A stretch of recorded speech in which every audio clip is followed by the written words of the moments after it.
Est-ce que, en sachant que par exemple le M23 est absent de cet accord, est-ce que vous êtes optimiste par rapport à la stabilité du pays? Je ne le suis pas. Et je dois d'abord rappeler que ce n'est pas le premier accord de paix signé avec le Rwanda. Il est quand même important de le rappeler.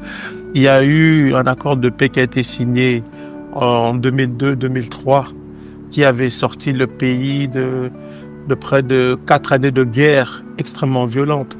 Et une guerre qui a vu s'impliquer plusieurs pays africains, poussant d'ailleurs l'ancien secrétaire d'État américain à qualifier la deuxième guerre du Congo de première guerre mondiale africaine. Donc ça vous donne une idée. Donc il y a eu un accord de paix qui a été signé avec le Rwanda.